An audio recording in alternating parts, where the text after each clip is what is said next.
Welcome back to the 2015 Challenger Series Summer Split. We're locked and loaded and ready to go with Game 2 between DNL Esports and Team Dignitas EU.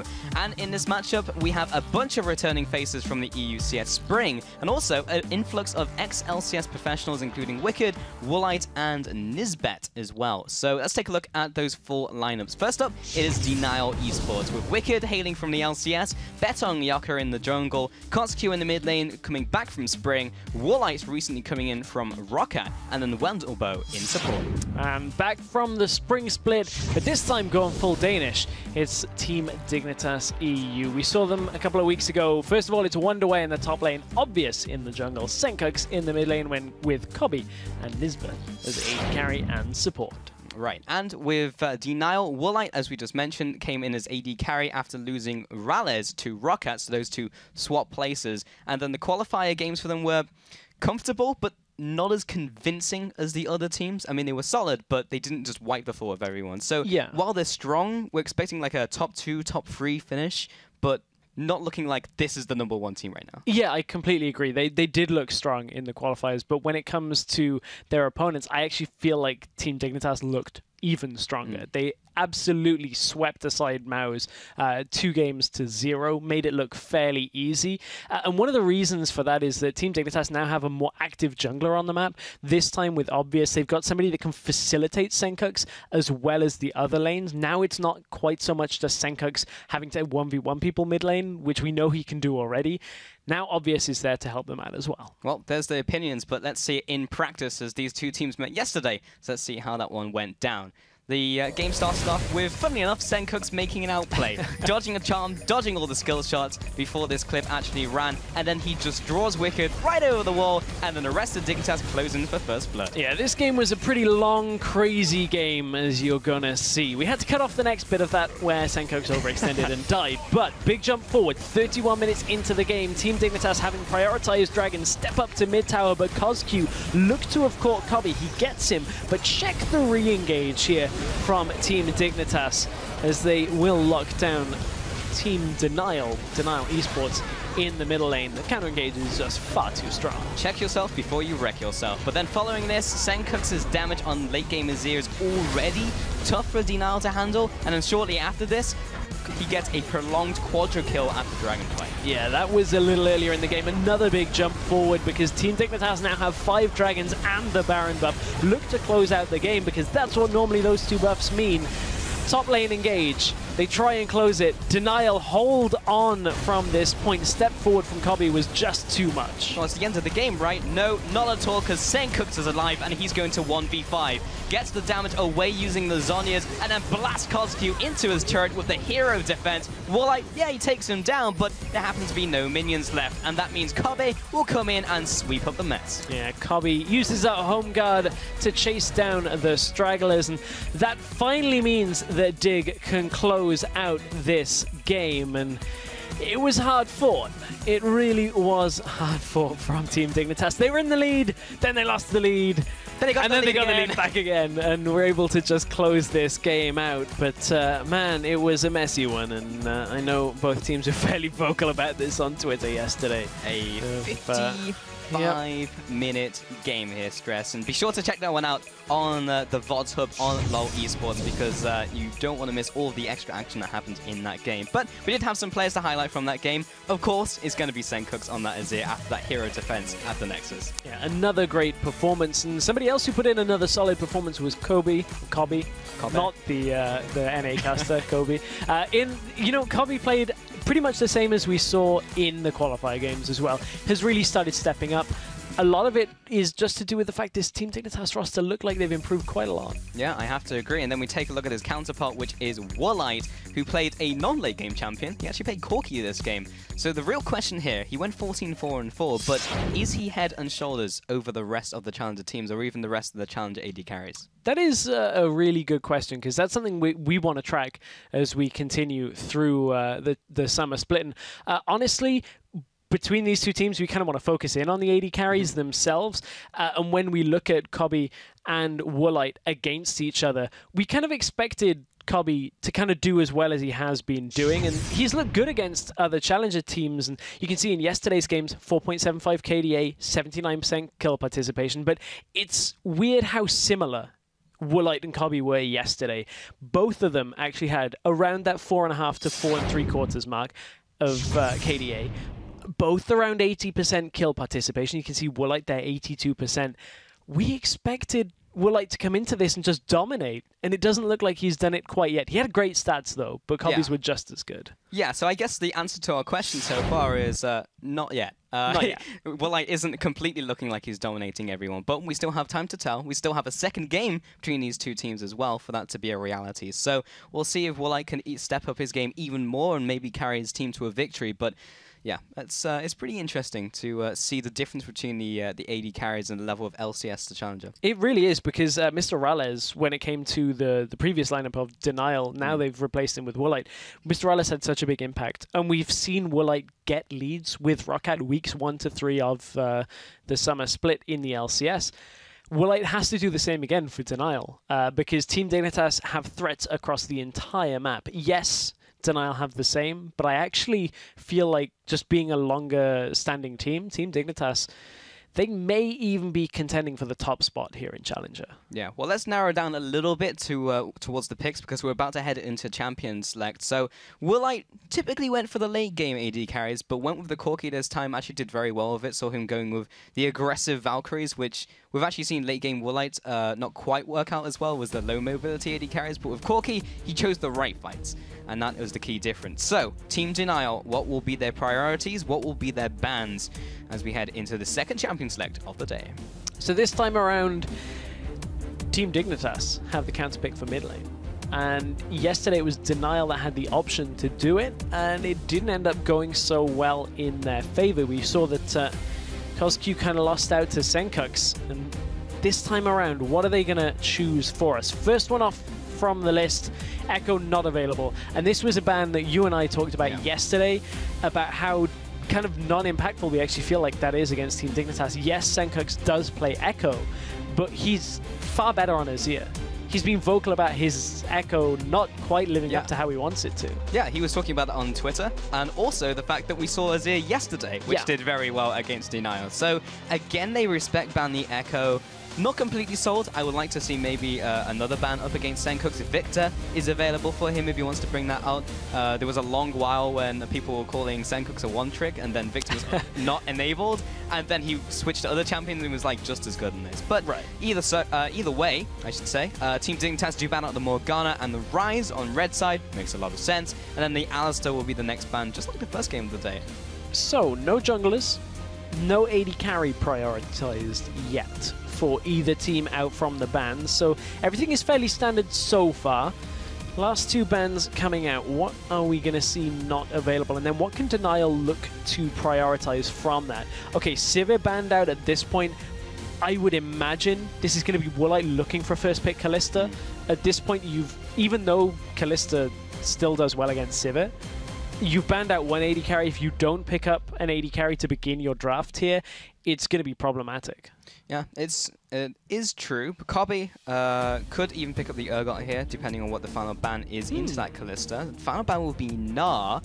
A first pick Kalista would make a lot of sense. It will be locked in by Denial, so everything makes sense so far, Stress. Yeah, the Gnar ban kind of doesn't, but Wicked's been having really strong games on his Gnar. So I don't feel like it's a meta ban, but I would say it actually now zones Wicked onto one of his lesser impactful champions. You look at the likes of, Maokai, Malphite, Irelia are the three that he's played. He's played Hecarim, but I don't feel like it's his jam.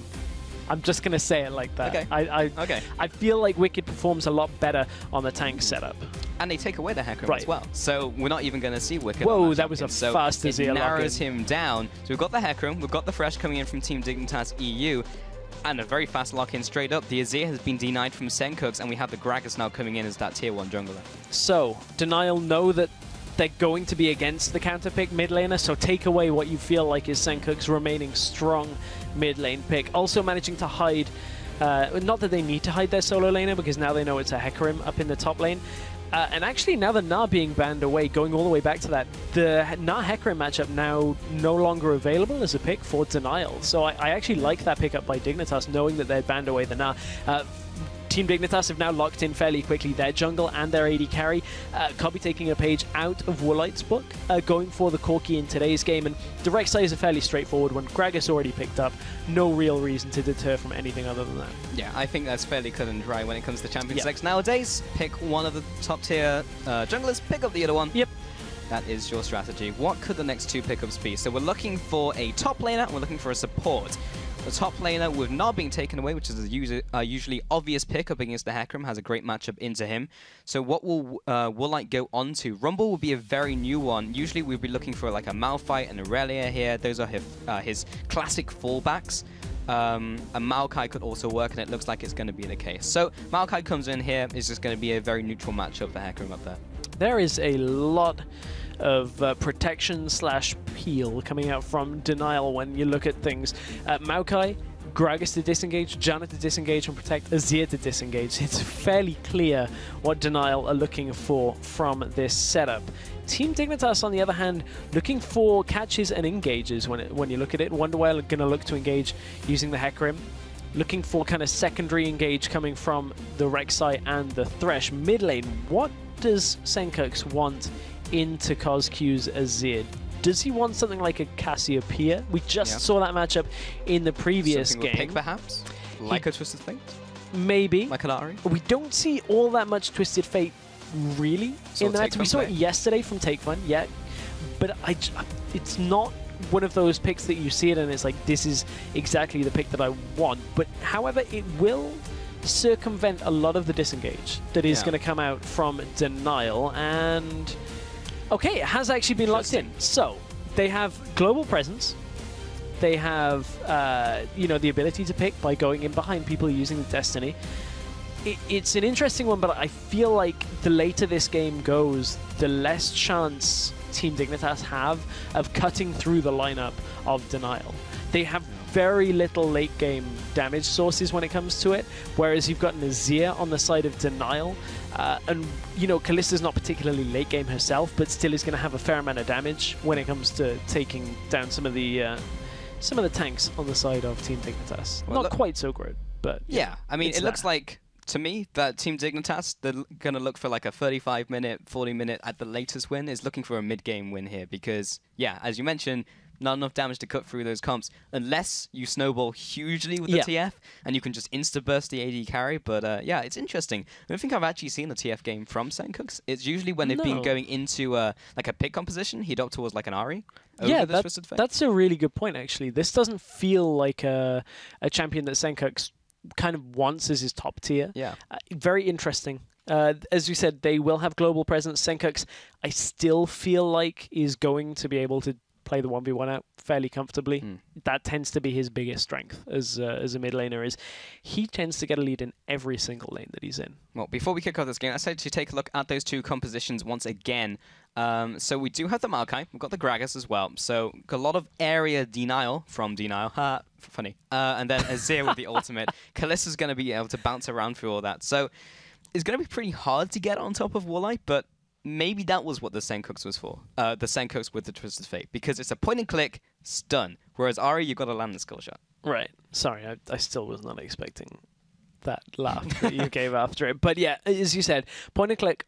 Wonderware actually is running the Smite as well, so looking for that Cinder Hulk way of playing on that Hecarim. So that's a little bit of a change up from what we've seen some of the top laners do, but this, I feel like Team Dignitas have to snowball this fairly heavily. They need to look to get a couple of dragons early, look to get Senkux out on the map, look to get Cobby fed, get to that Triforce spike point and start pushing down towers. If they don't, they may struggle if they're dragged into team fights by Denial later. That seems to be the game plan for both these teams. But either way, Stress, we are about to get onto the rifts, but there is still time. Nice Inglando. There is still time to vote for the team you think has the upper hand in this champion select and in this game by tweeting either DNL win or hashtag DEU win. But wait, there's more. Make sure to tweet at us with the hashtag CS Big Plays if you see a big play by one of the teams, and your tweet could make the broadcast. Yeah, well, we'll see whether there are any big plays. Senkuk's made a couple yesterday. He did. So, well, generally, if you just follow Senkuk's around the game, you'll find something that he does in the game that looks flashy. So that's just like the easy one, right? That's like the cop-out. The challenge, True. The hashtag challenger cop-out. You've undone my plan of getting my tweet on broadcast. Rip. Either way, Stress, let's get into this one. It is Team DNL Esports up against Team Dignitas EU. This time, it will be DNL swapping into the blue side of the map, and Team Dignitas going all the way up and taking the long walk up onto the red side, with this Twisted Fate pick coming out as well. But FLICKR, Wonderware has actually started off with this Crystalline Flask and the potion, so he hasn't gone for the non-committal approach where you take a camp and then decide what you want to go for. So what we're learning is Wonderware is not afraid of commitment. Yeah, today I learned. So Wonderware, seemingly a solid pick for this Dignitas lineup. Well committed to the team, but Wonderware starting to commit onto Wicked at this point. Is chasing him down, but he's only going to get a sapling. It's not going to hurt him that much, though. And Wonderware will stay exactly where he was a couple of seconds ago. There are two members from Team Dignitas EU on the top side of the map. One of them is actually Kobe. So we'll see if Team Dignitas EU go for a lane swap with this Corky pick and the Fresh, and Nisbet is going to the top side of the map, so it looks like that is the case. Wicked places down a ward, but it only sees Wonderware in the top lane, so the mind games are opening up the game for Team Dignitas. I would expect no less out of these two teams. Honestly, these are two of the teams that I'm expecting to be fighting for that #1 and #2 spot. So remember, to anybody that maybe didn't tune into Spring Split of Challenger, the top team at the end of the Challenger Series playoffs will be automatically promoted into the LCS, just like Origin were. And they seem to be doing pretty well for themselves. We'll see whether Denial or Team Dignitas will be the ones joining them. Yeah, doing well for themselves, just a little. One of the best teams in Europe, just doing well for themselves. Either way, Team Dignitas heading into the jungle, and with all of this stack in the top lane, they're going to invade with these 4 members in the top side. And it is completely blind from Team Denial, so they'll send Warlight and Wendelbow into the top lane. So they've read the lane swap, and now is a question of whether Betong Yoka can take the blue buff from Team Dignitas EU, or just have to settle with a single buff. That really is a good question, and that is a result that maybe is a little bit surprising when you consider there's 2 former LCS players on the side of Denial Esports, but Team Dignitas certainly having the fan vote here for their, I guess, second game, first broadcasted game. I mean, they won yesterday, but it was summer. It was super close. It was. That was quite a heart-stopping game that we had the pleasure of watching, but certainly there was a lot of back and forth. If this game is anything like yesterday's, it'll be edge of the seat action. Hook. Ooh, not quite. None until Warlight. Laying down the rhymes. So Betong Yoka now heading into this blue buff and does take it away. So he's on the double buffs to start off the game. Obvious will take his own. So Betong Yoka has not been put behind in this. So now we just have the standard matchups. Now we just have the Australian lanes. And I feel like either team is necessarily pulled ahead. Not yet. No, I don't feel like either team has particularly gone too far out. I'm looking for that kind of FLICKR and Maokai matchup to see whether we get jungle pressure from either side this early on. That really is going to start opening things up. Also, the point at which this game really gets turned on its head is when Senkuk hits level 6, because that's when his ultimate, he can use it just to get into other lanes. Warlight has been hooked, though. Death Sentence comes across, the exhaust goes down onto Kabe, trying to get some more damage out. The fast bomb lands onto Wendelbow, jumps after him with the Valkyrie, dodges out of the way of the Howling Gale, has been shielded up. The first blood actually goes over to Warlight. Kabe looking for some retribution, will manage to take him out. Another fast bomb onto Wendell, looking for a couple more autos to finish him off. Does he have the flash? He's already used it, and Wendelbow will shield himself up. So that's a 1-for-1 in the top lane between the duo lanes. And we've been seeing Warlight have very good early games, especially in the last couple of games he played for Roccat. He was getting leads in lane. This time he gets hooked and just absolutely destroyed by the bottom lane from Team Dignitas. Almost every summoner in this lane was used. Flash still available for Wendelbow, but that is about it. Not even the early exhaust coming out from that Janna was enough to keep Warlight alive. But after the dust has settled, Kabe now comes out of that with 26 CS to 12 from Warlight, who is now trying to get the scraps underneath this turret. So despite that being an even trade in terms of kills, Team Dignitas get the slight advantage, which we'll see if they can keep up with that. Looking towards the Fate as the first item from Kabe. which is pretty standard. Yep, we're looking for that Drive Burst, looking for the one of the most obvious spikes, or power spikes, in the world. That was mentioned so very much when Corki was in the meta. Every game you'd hear those couple of words. But mid lane is where I kind of want to look as well. As look at the CS difference. It has opened up in favor of CosQ. And, oh, Hook lands onto Vendelbo. We know he's still got his flash. But it's mid lane. Knock up onto CosQ, follow up with the stun card, and CosQ will have to flash away and use his cleanse. So burning double stuns in the mid lane. So earlier though, Senkux had used his flash in the lane, which is why he ended up down in CS. That flash not being available for Senkux earlier is a big problem. Now CosQ has burned both of his summoners. Obvious is looking to just kind of come around again for almost the identical gank, but it's not going to be, as CosQ is playing this far too smart to get picked off that quickly. Yeah, so now there's 2v2 again. Still a thing. Kobe will be firing it up. Obvious now taking this crab as well on the top side of the map, securing that vision. A matchup that we haven't really spoken about is the solo laners in the bot lane with the Maokai and Wonderwear. You can see him heading out of base right now. And Wonderwear has gone for the Smite this game, not gone for the Ignite. So looking for slightly later into the game, which is interesting considering we were talking in Champion Select about the team compositions that we're looking for like a mid-game win from Team Dignitas. Yeah, that is an interesting one. I mean, it's going to be on Wonderwear to set up the engages in the middle lane.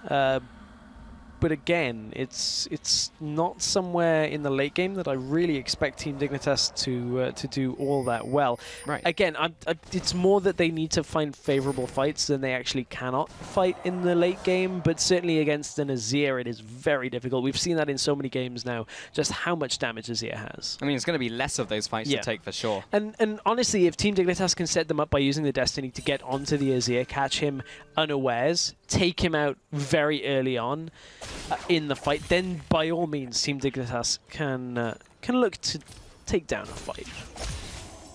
Take down a fight indeed, Stress. CosQ in the mid lane, looking for the same build that we saw Senkux building before. Betong Yoka has found Senkux, and he has found the Ghost, so Senkux will be backing away here. So now mid lane, neither of them have summoners. Oh, Nisbeth has found Wendelbo in the top lane though. Again, the exhaust comes out, gets the flay onto 2. Kobe still putting down the damage. Rend will come through and respond with a little damage from Woolite. And with the damage on the AD carry, a little more favorable. Man, this CS difference opening up between Kobe and Woolite is something that's somewhat unexpected. We looked at their stats from the previous games and they were fairly close, but this is a laning advantage being opened up by a Corki against a Kalista. Normally Kalista's laning phase is what really is her bread and butter. She just has so much damage. Pair that with a Janna. That is another hook on Woolite. 3 in a row, and Nisbet looking to secure another kill for his AD carry. The Valkyrie comes back and makes sure that Woolite goes down. 2 and 1 currently in this game, and Team Dignitas EU pulling ahead from the 8-minute mark. Yeah, this is a horrendous start for this 2v2 setup for Denial. Getting hooked twice already is pretty much unforgivable at this point, because this is putting the Kalista behind, and they need Kalista in the game to offer them some damage until Azir really has a couple of items under his belt. So Team Dignitas are capitalizing on what is some, I guess, unfortunate positioning. Okay, I'm just going to say it. Woolite has stepped forward into hooks in this game twice already. I'm just going to say it like it is. That is something that has actually not been characteristic of Woolite in the laning phase for the last couple of months. It was characteristic of out of the laning phase. It's characteristic of like 40 minutes into the game where, you know, one mistake closes the game. So I don't want to be too harsh, but certainly that is something that we aren't too used to. Oh, Wonderwear comes in with the Onslaught of Shadows and burns the flash from Wicked, so he'll take that one. That is a very good trade for him. His cooldowns do not match. I like this play out of Team Dignitas to get the Dragon. I feel like they have to work a little bit after this to get more. They trade their dual lane down to the bottom lane to get the Dragon control, but they're going to trade away the top tower. If Team Dignitas now go bottom lane with all 4 people and match the kind of push that is coming out from Denial, they should be able to hold on to this. It's actually Wonderwear that's going to go up to the top lane himself. Now it's only 3 in the bottom lane. All the teleports and globals are coming out. Senkux is going top lane to try and hold. I don't know whether they're actually going to be able to do anything. That was a Twisted Fate ultimate used for nothing. Yeah. Let's play musical lanes. Yeah. Team Dignitas lose. Yeah, because I mean, they get the dragon. Now they've got a 2-man push in the bottom lane. It's not going to be as fast to take down this turret, and I don't know whether they'll get it. I'm actually going to check very quickly. The tower is on full health, and they only have 5 minions in the bottom lane as well, so they won't get it on this wave. The question is, the dual bot lane is going to make it in time. So what did Team Dignitas do from here? Because yes, they got the dragon, but they lost the tower for it, and that has given Denial a little bit of gold now in their pockets to catch up on this. Yeah, the important thing from that was it wasn't just Team Dignitas taking something, taking a kill, and then taking something on top of it. It was a trade. And we've seen how trades in the past have led to teams losing. There are a couple of issues from both sides, though, on that play. Senkuk's teleporting out of lane makes it more difficult for him to keep up in CS now against Cosq. He spent time out of the lane. Bottom lane setup, Kobbe gets further ahead against Woolite, again, from just being able to farm out in this bottom lane for a while everybody was pushing in the top lane. So it's a balancing act right now. It's a fairly close game overall. Team Dignitas with a very slight gold lead and the dragon lead, but certainly Denial by no means out of this. Not at all, especially with an Azir in the mid lane. We saw how fantastic that was in our first game of the day between Gamers 2 and Overclockers. So Cosq will be able to output damage the later this game goes on, I should say. So Denial, he just needs to hunker down and buy Cinderhulk, which Betong has done. Yeah, hunker down and buy Cinderhulk. You're going to see that on one of those posters. Yeah.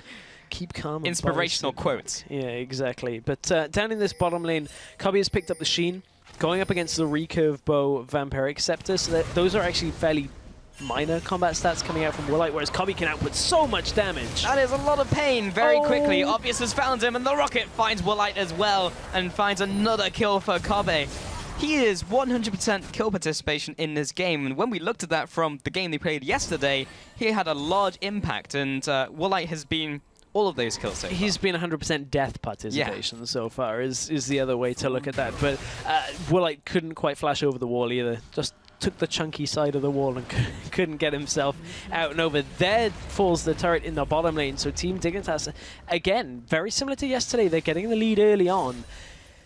They didn't really close the game out quickly or cleanly yesterday's game either, so that's one thing we have to watch for. Teleport top lane. Oh, nice onslaught of shadows. Will get Wicked back into Senkuk's with the fear, looking for the stun card. Lands it, connects it. Betong here to save Wicked though.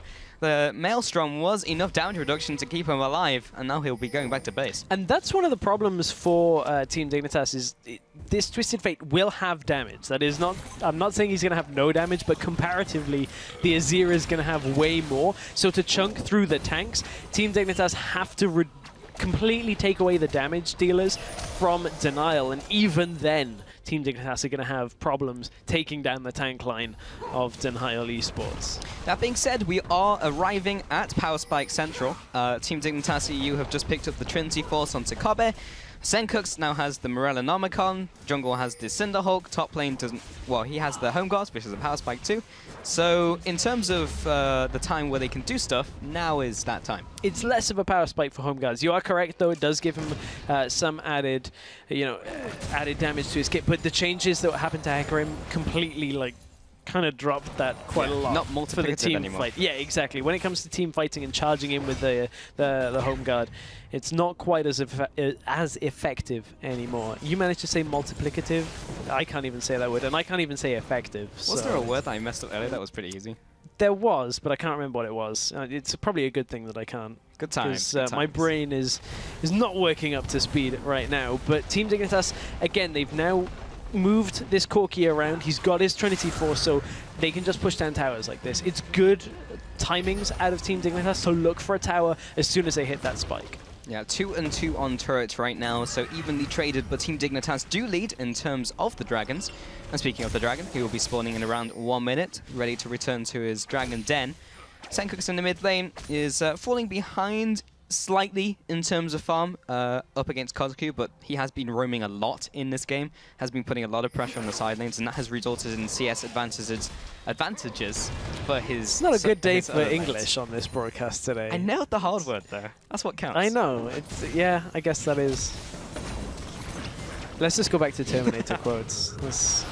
They're easy. Well, Team Dignitas are trying to say hasta la vista to this tower, but come with me Betong if you want to live, Betong Yoka. He'll be dragged into the team. Nisbet, though, is pulled away from the fight. Kozku returns with the damage from Conquering Sands. And after all of that, nothing dies, no one dies. Man, another one of these fights that everybody kind of drops fairly low to begin with, and then it just kind of fizzles out. Denial right now looking for the tower themselves. They have the health bar advantage for now. Wonderware is actually going to step up and take a lot of damage from those soldiers, but it's not going to be enough to take down that turret from Denial yet. 10 seconds on the Dragon means Denial are going to look for the position on it, I would imagine, but they haven't yet started to move down there. This is very good timing from Wonderware, though, because he's just recalling back to base. He has the Home Guards, and he has Teleport. So he's just about ready to contest this Dragon. But, as neither team is really posturing over it, he's just going to walk out of base instead. Yeah, now they're going to posture mid-tower and back away straight as I say that. I was going to say, they push up and then they go, oh, there's 3 of you there. Okay, you've got a Twisted Fate. He can clear the way with wild cards and a red card. So it might be tricky for Denial if Twisted Fate is still there with that Corgi to actually push down towers. So that's going to become a little problematic. But then again, on the other side, you've got an Azir, you've got a, Callista, a Gragas. It's enough to hold a wave, maybe a wave and a half. If you start undergoing a big siege, then that might be a problem for Denial. Well, Denial are going to be the ones who are going to be starting off this Dragon, and Team Dignitas EU, despite going around the area, despite getting the vision for it as well, just decide to allow this to go right over to Denial. What is their master plan, Stress? Well, they couldn't push mid-tower fast enough to actually get the tower down. So that's a very interesting one at this point, because Wonderware, yes, he's pushing in the top lane, but they will be able to go over and stop him. So Team Dignitas actually don't get anything from that trade. The only thing that they can really hope for now is that Denial recall and Team Dignitas can establish vision control by utilizing the back timings now coming from the Dragon. Kozku taking up his blue buff as well. Yeah, we'll see if that comes, if that rings true, I should say. Senkook's in the bottom lane though, farming away, doing what TF does, being in the side lane, being an annoyance. And pretty much everyone has picked up what trinket they want from Team Dignitas. Meanwhile, still sitting on the vision totems from Team Denial, so haven't maybe gone into the optimal shape in terms of trinkets just yet at 17 minutes.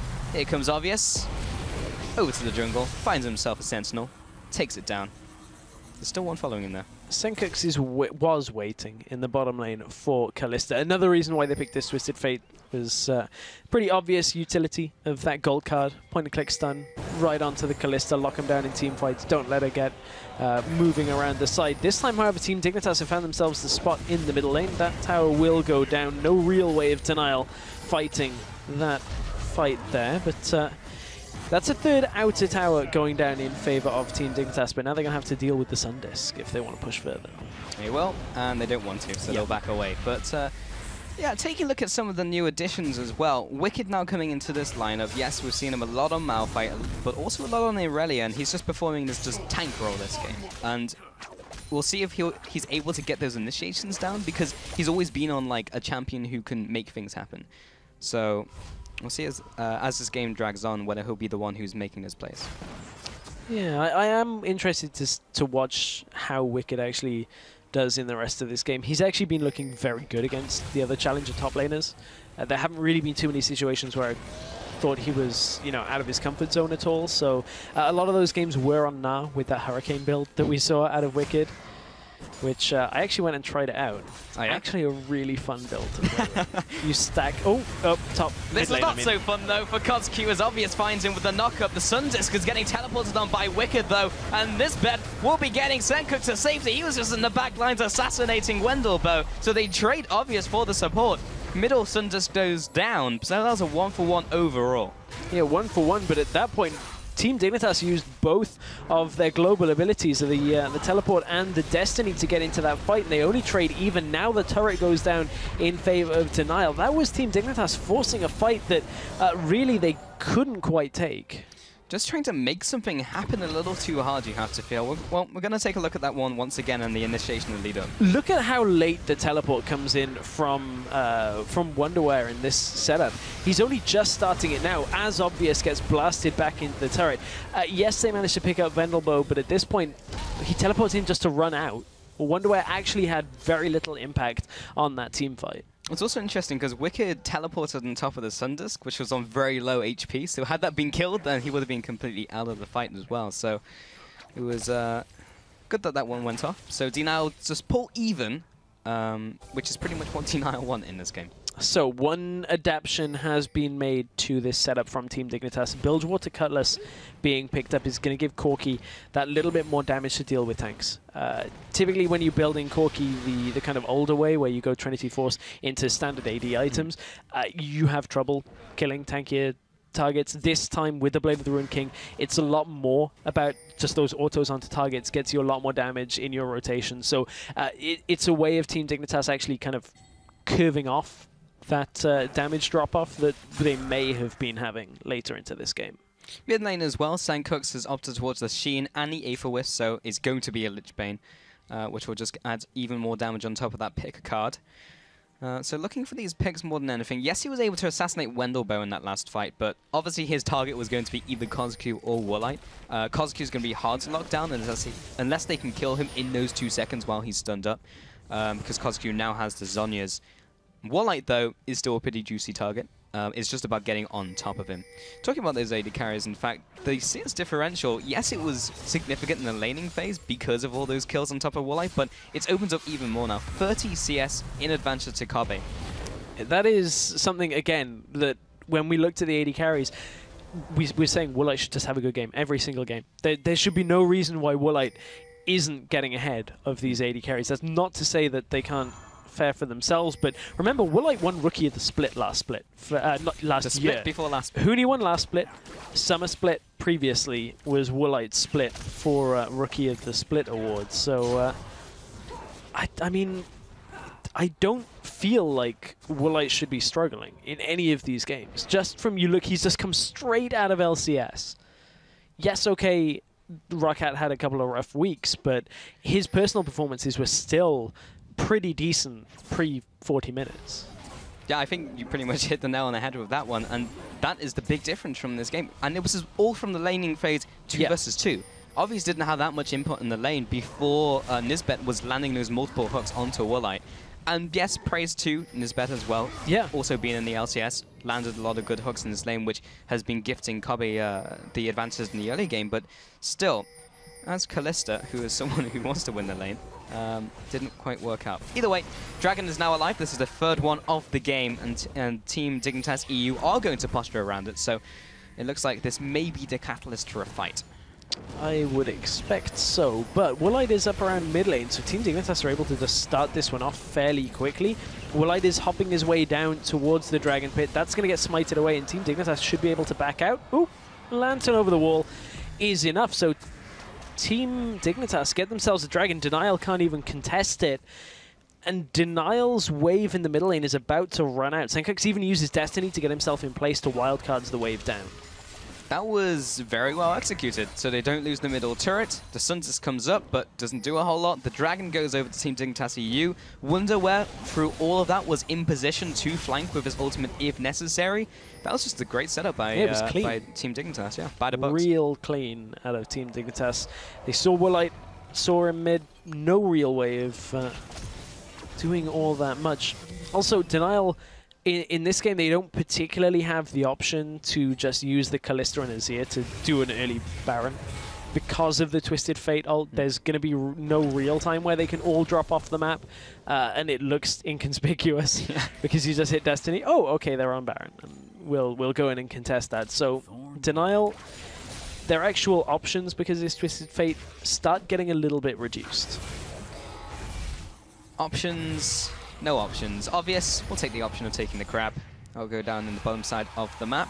He is recalling on a ward, but Denial will ping that out. And actually, Wicked is heading up to disrupt him as well. But Wicked going into the bottom lane. He's lagging slightly behind in terms of farm against Wonderwear, but he's Maokai. He's not going to be too dissatisfied as he will scale off the gold just as well as a tank. Saving grace, however, for Denial at this point is Azir has got himself the Zhonya's Hourglass, got the Morellonomicon and the level 2 boots as well, is up in farm. We know how good Kozq's team fighting and his Azir are. Pair them together should be a good factor for Denial. So It's all on Betongyoke's engages, though. And then Wicked locks somebody down, CosQ takes them out of the fight. That's how it should be going for Denial, but we'll see if Team Dignitas can disrupt that with this Twisted Fate. Yeah, there is a 3,000 gold advantage to Team Dignitas EU, but in terms of how that really impacts this game, not a whole lot when you come to these team fights, because CosQ, as you just mentioned, is going to become a pretty major factor in that. Again, we're finding ourselves in a pretty slow game in comparison to like day one's game. Like both teams have utilized all their prep on the day one game, and then coming into the second one are just playing it a little more defensive, as they've now had time to read their opponent. So they're just playing it out, looking for mistakes rather than necessarily making proactive plays. Yeah, I agree. And a lot of this game is down to, for the most part, how shallow the warding is. All of it is concentrated down the river. Team Dignitas, even with their lead, haven't pushed into the enemy base to put wards down. Denial have had a couple scattered through the very entrances of the Team Dignitas jungle, but really Team Dignitas haven't had the vision all the time to make plays on this map. With the outers being down as well, there are very few obvious objectives to take down. Now you have to look to set up a siege, and it's not something they've really done. Well, Nisbet has to flash away after missing the death sentence, but Warlight gets tricked by the wild cards. Wonderware is into the fight, lands the Onslaught of Shadows onto 2. Will be bounced back with the knockback from Betongyoke. Now Wicked is trying to CC up the back lines. Nisbet now comes back into the fight. Big ultimate by Betong. He didn't use it before. And now Sencook's moving on to Wendelbo, who is actually leading the charge for some reason. Nisbet now still kiting back. Only 1 kill apiece. Wonderware is in the back line. Somehow managed to get the flag, and he will by himself allow his team to sweep up the team of Denial. The wildcards will tag Wicked on the way out. He'll be flashing away, just trying to distract Team Dignitas from taking more than they can. The ace comes in from Wonderware, and from what looked like a very even fight, turns into a 5-for-1 for Dig. Team Dignitas opened up with a lot of damage down onto Woolite and the carries, then get completely disrupted and blasted around, and now they're looking for Baron. This is actually going to be a little bit close here, because Team Dignitas have to have Wonderware tank. Now Obvious is here, comes in, smites it over the wall. Okay, good timing on Obvious to get himself to that Baron. That is the Baron going over to Team Dignitas, but that team fight was very back and forth between these two teams. So it all starts with the damage that comes down onto the Denial lineup. Look at Woolite, just takes one wild card and it drops him down. From this, he actually gets himself out of the fight. Wendelbo manages to ult a lot of people away from him, and now Team Dignitas are kind of forced to back out of the fight. Nobody's really dealing damage for Team Dignitas, so it looks like Denial have the engage they want here, but Sencook's getting himself to the back of the fight was so important at this point. He then pops his ultimate just for the vision, ultimately ends up using it to get a little bit more damage down onto Wicked, but that was a bit of a precarious fight. But notice how Cobby is still very healthy in this setup, and that is another key factor in these fights for Team Dignitas that is allowing them to take this lead. It really just looked like towards the end of that fight that DNL forgot that Wonderware was in that fight after he went with the Onslaught and chased the AD carry out of the fight, and then came in again at the end. So that was just really well worked towards the end of that fight, and that was really just swung the gold advantage massively in favor of Team Dignitas EU. From that, they took the Baron. They've now taken... did they say Dragon? No, Dragon's up in 20 seconds. They took a bunch of farm in each lane. And from that 3,000 advantage they had before, it is now turned into a 7,000 gold advantage. Nice. Good maths. Wendelbo has found Obvious in the top lane, though. Gets the Howling Gale. Woolite, he's pretty much got this fish in a barrel. See if he can get the kill down. We'll be getting the tunnel back to safety, though. Finds him. Wendelbo gets the Monsoon back into his AD carry, but Obvious has another tunnel to get away. The ward comes up to keep him in place, and so does the Howling Gale. Eventually, they take down Obvious, but it took far longer than it should have done. And they lose a turret for it at the same time, so all it was a kill, and now Wonderware is going to get himself the Dragon as well. They invested so much time and energy into getting just a kill onto Obvious, and they neutralize the jungler, and it actually does nothing for the team overall. All it is a single kill. Like, the funny thing is, you kill the jungler so that you can pick up the objectives following that, and as a result of tunneling on to the Rek'Sai, pun not intended, it meant that Team Dignitas EU just picked up the dragon because they chased after the jungler. So Denial have the right idea in theory, but in execution, not quite there. Yeah, that is pretty safe to say at this point. But as this game continues for Team Dignitas, I'm kind of looking at their options now for closing this game out. They still need to get themselves the inners and some inhibitor turrets down as well. But they're in a good spot for the amount of gold they've got. We talked about how if it got to the late game, they'd be problematic. At this point, they've got enough of a lead that I don't think it's going to get to that point. As long as they can start to use this Twisted Fate, get him in a side lane, maybe even look to set up some kind of 1-3-1 using the Twisted Fate, using either the Rek'Sai or the Hecarim in the other lane as well. They've got a lot of ability to just kind of cross the map very quickly.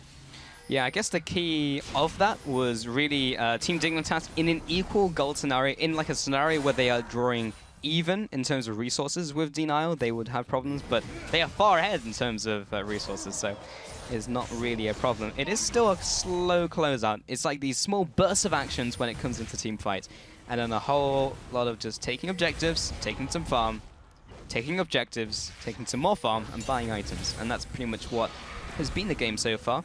Got the sight stones from both junglers as well. You did just sum up League of Legends. It's like between fights, you take farm, take and objectives. And also picking people. But here's a fight. Oh, that's Warlight as well. 2 in 1. Oh, didn't get any of them, but still. That was nice. If that had been the end of him there, he would have pretty much killed himself at that point. But man, that was a very touch and go second there for Warlight. Yeah, hey, like, I'll save you. Uh-oh. The hook flew right through you into me and has also secured your death. Either way, they get the flash and they also get the heal. So they got something from that. Team Dignitas EU now pushing in the top side of the map. Wicked is in the bottom side. He has teleport. He has Righteous Glory as well. And he's recalling back to base. Mid lane, Wonderwearer is still pushing away. To have Warlight and Betong Yoka manning up the defense in there. Cobby just making sure that there is no one in every single bush. There's a lot of vision going in the top side of the map right now for Team Dignitas EU. Obvious over the wall. Now comes in the siege. Senkook should do a bunch of damage with that Lichbane proc, and Cosq comes in, tries to pick Cobby, flashes away from the Emperor's Divide. Wicked now coming into this fight, gets hooked up into the backlines, and Wicked, or rather Wonderwell, will be jumping into the own backlines as he takes down Cosq and Wendelbow pretty much single-handedly. Senkook gets knocked into the tower, but the rest of the team is doing work onto Wicked, who is pretty much the only one left in this fight in fighting shape. Betong Yoka has already flown out of the fight himself, and he is the only surviving member. Now he decides to return, and now was not the right time to do so. Top turret will be going down. How much can Dig take off this? I actually think they can maybe even look to take everything. Look at it, Lichbane on Senkook here. Look how fast this turret dies. They've got enough minions and enough health, perhaps, to close this out completely if they are willing to push this. Senkook's so much damage down on the towers. It's only Wendelbow up right now. Cosq up in 8. Well, he was trying to shield the turret, but there is no turret to shield anymore. That's gone down, and now he blasts them away with the Monsoon, but it's simply not going to be enough. And off that 1-1 team fight at 30 minutes into the game, Team Dignitas close out against Denial. Wow.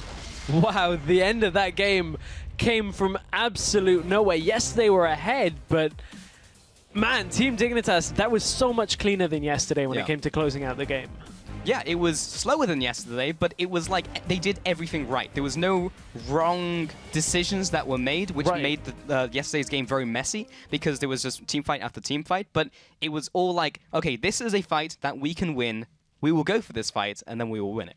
And let's be honest, that's a tough composition to actually play out with what Team Dignitas were looking for there. You have to be very aware of what each lane is doing and how the global cooldowns affect your ability to fight and your ability to push objectives. So Team Dignitas looking very sharp on that game there against Denial. I'm actually really impressed at how that game went. Yeah, that was just extremely clean coming out from Team Dignitas EU, and that harkens back to our question and kind of statement earlier that we were talking about Denial and Team Dignitas EU vying for the maybe first and second spot, and where both of these teams now lie in the pecking order, because this is 2 games in a row that potentially, from kind of our opinion, that the 2 top teams have played out and Team Dignitas have come out significantly ahead. Yeah, I I feel like we weren't seeing everything from Denial that they can give in so that too. game. Yeah. I actually feel like Denial have a lot higher a skill ceiling than they've showed us yet. Yes, they are just having a new AD carry with Warlight coming into the lineup, so there will be some kind of teething problems, a little bit of time to get used to a new member in the team, but I don't think Denial are out of it yet, but certainly Team Dignitas already making a statement on where they feel like they're going to end up at the end of this split.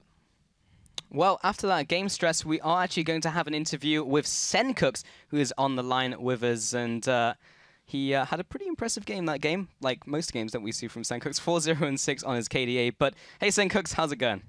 Hey man, it's going good. What about you? Pretty good, pretty good. It was fun watching the game that you just played, but we have a couple questions for you. First off, with your composition, Stress was talking about how it was a pretty difficult composition to play out.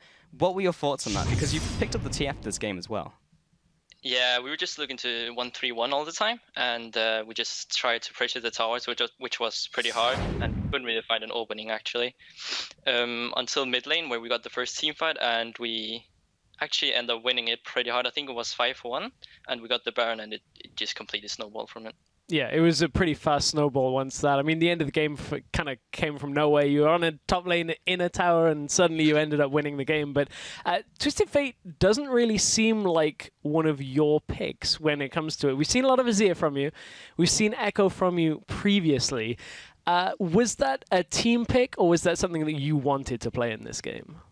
I begged my coach Broken Shot to play TF in scrims like the past week, and then we played some scrims with it, not too many, and we felt like it was pretty good right here. Interesting. That's good to know. I mean, it's another pick that now people have to respect, I guess, now from you. It's and another playstyle completely as well. Very true. And as Stress kind of alluded to a little bit before, that last team fight in the top lane, were you thinking, oh, after this team fight we can just straight up finish? Or were you just trying to slowly close out the game? Because that was literally 30 minutes into the game, a team fight, and you just won.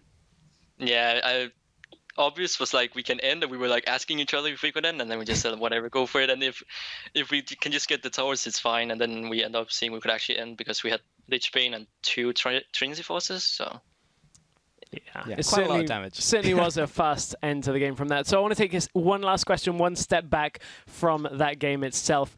Where do you think this Team Dignitas lineup is going to finish at the end of the summer split? In the regular split or with playoffs? Okay, we'll go regular split first because why not both? I feel like right now we're gonna have the competition with Gamers 2, but I'm pretty confident we can end up as #1. Interesting. I certainly look forward to that Gamers 2 matchup as well. That should be a really interesting one to watch. Yeah, bold statement and good luck with that, Sencooks. Once again, thank you for joining us. Congratulations on the win, and we will see you next week as well. Bye. There we go. I mean, he says it's a tough test with Gamers 2. We said it opening, we're kind of expecting Team Dignitas to kind of be in that top 2 spot. I think if they can be that clean in games, there's nothing stopping them from maybe going into playoffs as that first spot. Well, it's all about consistency from here on out, from like not only from teams as well, but from individuals, because we've seen a lot of good play from Kobe as well, specifically in that game and yesterday's game. So if you can keep that up, very impressive. But then also looking at Warlight, he's a good AD carry. Like he did just as much as Kobe yesterday. It is now a case of whether he can just adapt into this new environment. Yeah, that's a big question, and that is only something that we'll find out with in time. Really. Only time will tell, Stress. Either way, that is game 2 in the books, so stay tuned for our last match. We'll be back in a flash. Frost.